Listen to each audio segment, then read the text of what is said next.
Friends, this is the next reason why I resigned from the Krishna Rama machinery. When I finally decided to resign, and then I was staying outside because it was too much, and I have already warned so many people. It's not warned, I put people on notice, which I have to. And then it was intolerable. So I went outside, and then the headquarters, when I told them what happened, and then via email, etc., they asked me to come talk to them in the headquarters. So when I went, ultimately, one of the there are so many points, but I'm going to tell you only one of the points now in this video. In my last meeting, these are one of the many reasons. So if you think this is the only reason, then I cannot help it. Whether you understand English or my English, there may be some communication problem, but I'm just enumerating various reasons. This is one of them. Okay? This is not all of them.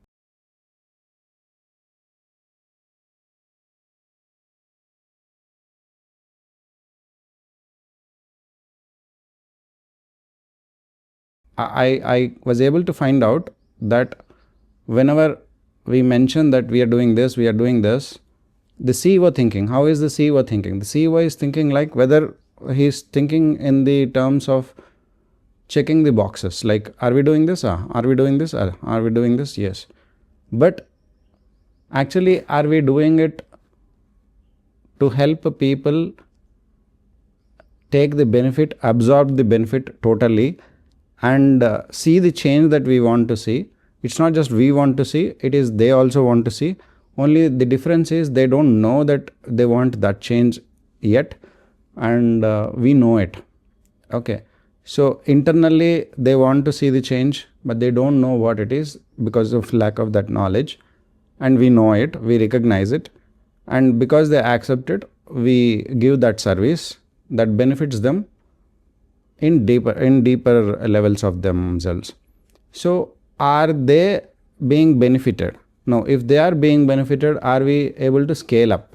Okay, if that is the work we have to do, then are we able to do it everywhere, wherever that is required? So the service that I am talking about right now is the service of Jnanadana.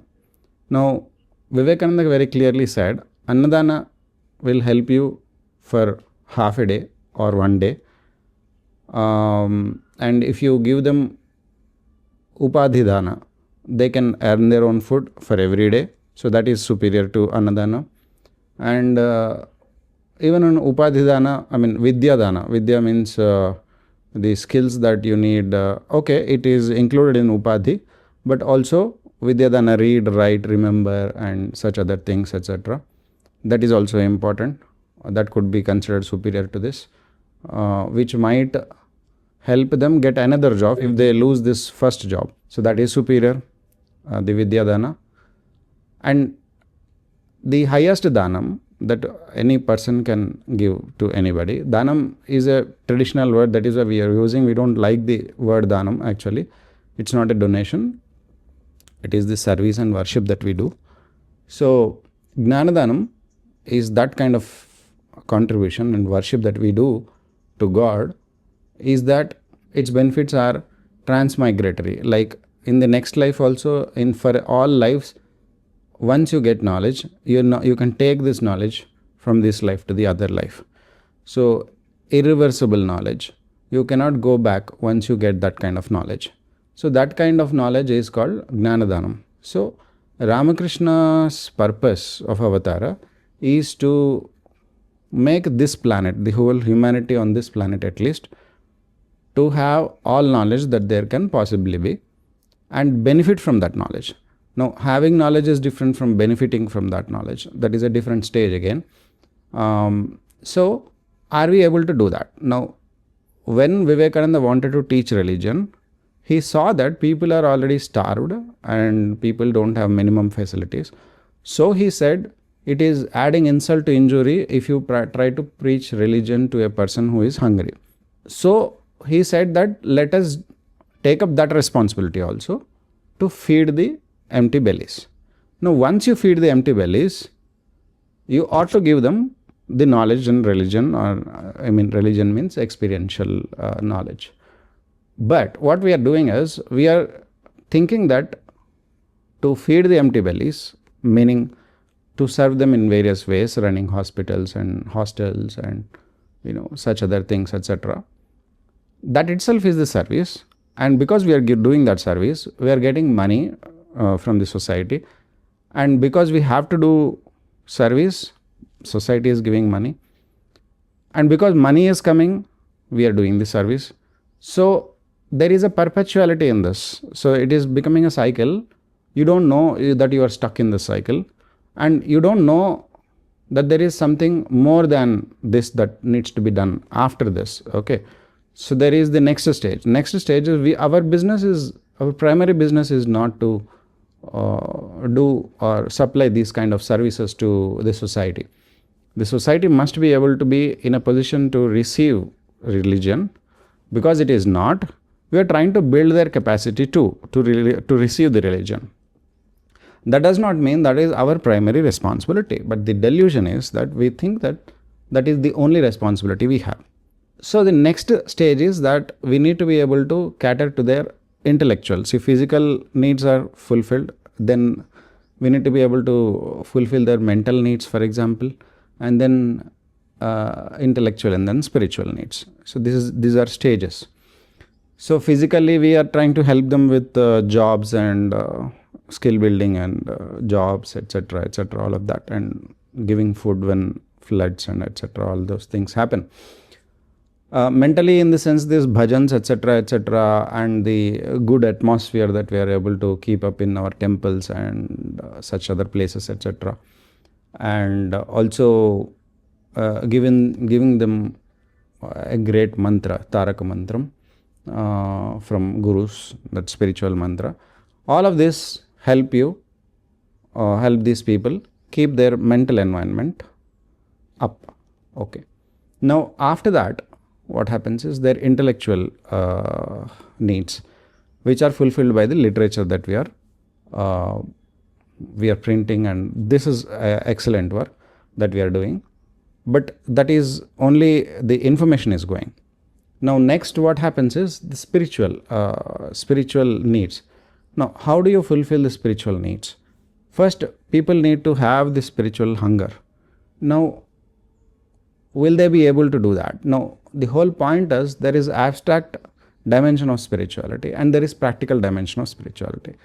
If I can replace the word spirituality with the word Vedanta, so Vedanta has theoretical and practical sides. Now, how many people will understand the theoretical side? We don't know. So, practical side. Can practical side be made popular? And even if it is not popular or anything like that, what is the ultimate benefit that can come of practical Vedanta? And can we give that benefit just like that, so that people can just come and enjoy that benefit?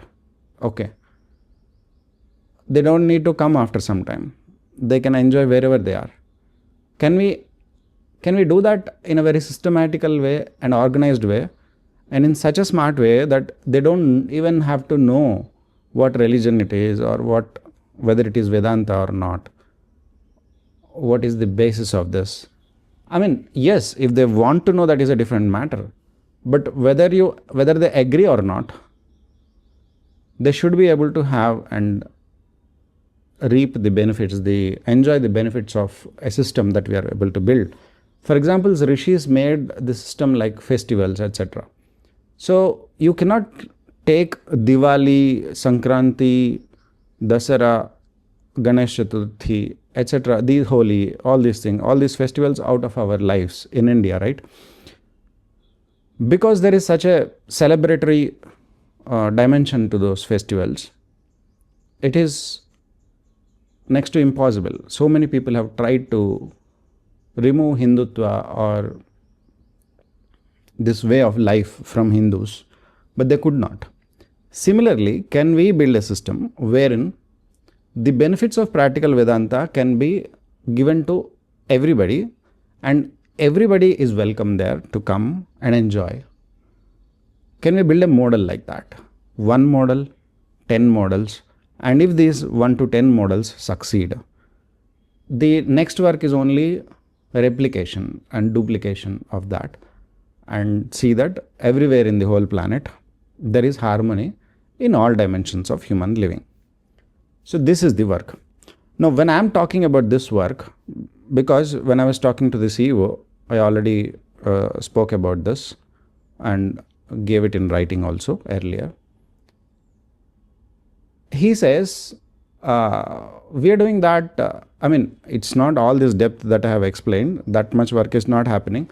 But for example, the Institute of Human Excellence, etc., that are happening, wherein stress management course, or the how to have positive thinking, how to be confident, and how to overcome fear of failure, these kind of topics, the soft skills part, or the assisting people to exploit better in their business lives, assisting people to tolerate the slavery that they are undergoing every day in the society, but not using the word slavery and exploitation, but with various decorative words like how to tolerate stress, etc., all the stress management, etc. Why should you manage stress? You should not even have stress, right?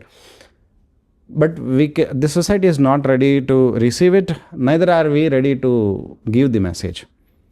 It is always like this. Like, for example, if you are saying that you are giving a compromised message because the society is not ready for it, the society will never be ready for it. You have to take, it is like this movie director saying that we are showing what is in the society.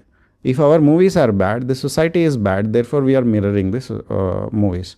Now society is asking the movies that if you show good, then society might be influenced by you and then be better. The directors are saying the onus is not on us. The society is not taking up the onus, that if the society has to get reformed, only then the movies can be reformed. So it is a cycle. People blame each other. That's all. Just like that, if we, as the followers of Vivekananda and people who call ourselves children of Sri Ramakrishna and brethren of Vivekananda, if we say that the society is not ready to take that message, better message that we might give, and therefore I am not able to give that message, then somewhere we are being victims of hypocrisy. Our job is to stand in the flow, in the current, in the flood, and say that this is the direction we need to go. 20 years hence, we need to be 20 years ahead.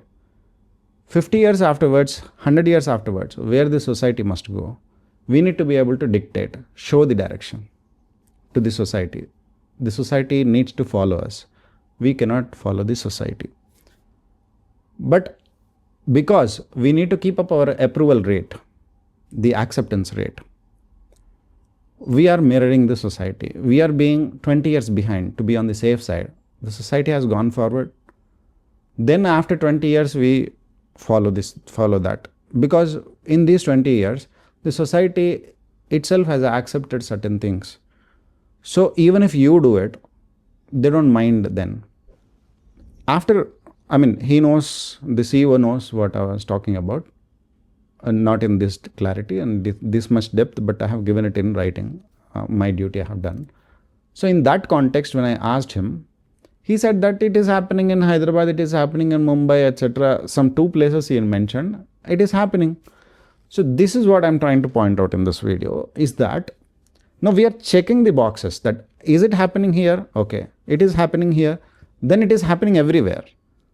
Then this organization is doing.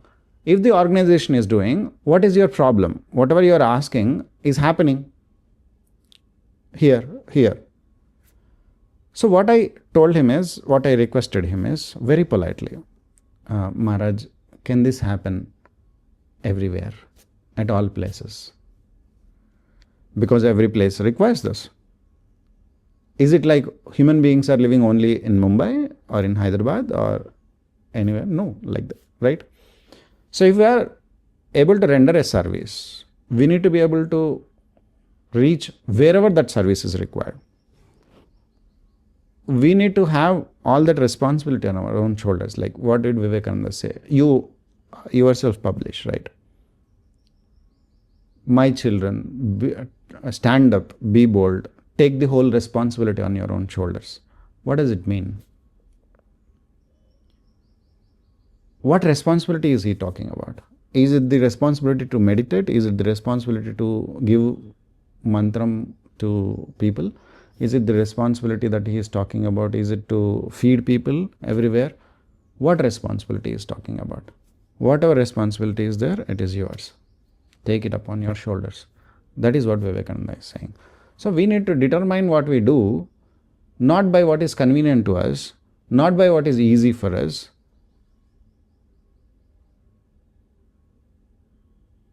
not by what brings us more donations, but by what is required and what is right and what is not being done by anybody else. We need to be able to do it. Who else will do it? When Ranganathanandaji, this person, the CEO himself told me this firsthand, that Ranganathanandaji, my guru, he was in the meeting, he was president also, and there was a proposal that the government would give some 600 crores or something like that, big money, and they wanted us to do certain work that is required for the country, and the government, the central government is asking for the help. But because it might disturb the lifestyle of the people inside the organization, or it might take some time, or for various reasons, majority of the trustees voted no for that. No, we will not do this, and we will decline the offer, and we will decline the request. Ranganathanandaji understood. He was the president also, I think, at that time. He understood the importance of this work and the necessity of that work. But also he saw the vote, and he saw that we have voted against that. So he said only one thing: if we can't do it, if we don't do it, who will do it? This was his question.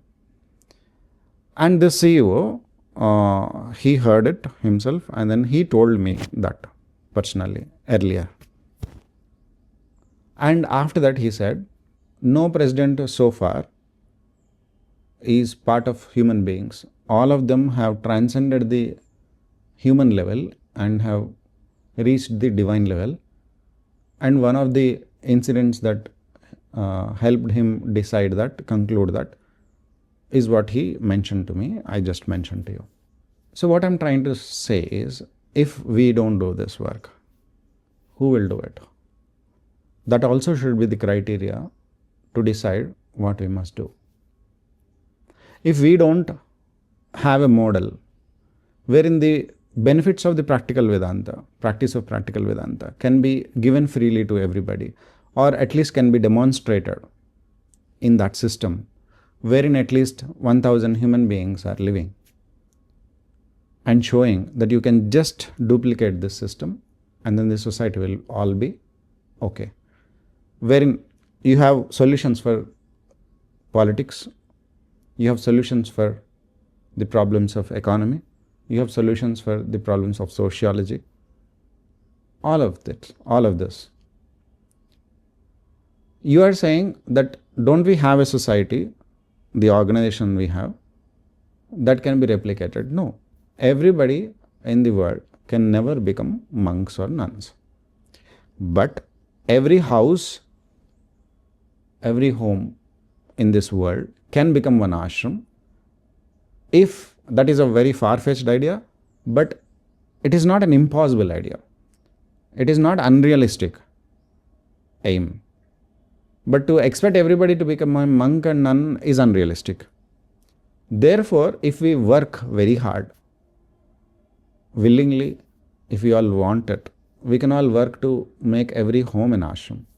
And I am trying to talk about that goal. And this video is about when we render some service, If we are doing it to show that I have checked this box, I have checked this box, yes, we are doing this, yes, we are doing this, that is not what Vivekananda wanted us to do. Vivekananda wanted us to actually do, put our heart and soul wherever we are doing, we are working as worship and as spiritual practice. We will get God realization from that kind of. If we are doing anything in that with that amount of dedication, then it is equally holy and sacred, like Durga Puja or like any other Shodashopachara Puja or whatever spiritual practice you can call it, like even Panchagni Tapa, I think. So, like that kind of tapasya, this is tapasya. And that is the message that Vivekananda gave, extra to what the tradition has already given. So, if we are not able to catch that message, we are just going back to the tradition, back to Shankaracharya. Shankaracharya, no, I'm not criticizing Shankaracharya. See, this is the problem with half minds. I'm saying Shankaracharya is okay, but if you want Shankaracharya, follow Shankaracharya fully. But if you want to follow Vivekananda, it is different. He has added a dimension which is required for these times. So that must be the primary, the heart of our attitude or decision making process. Thank you.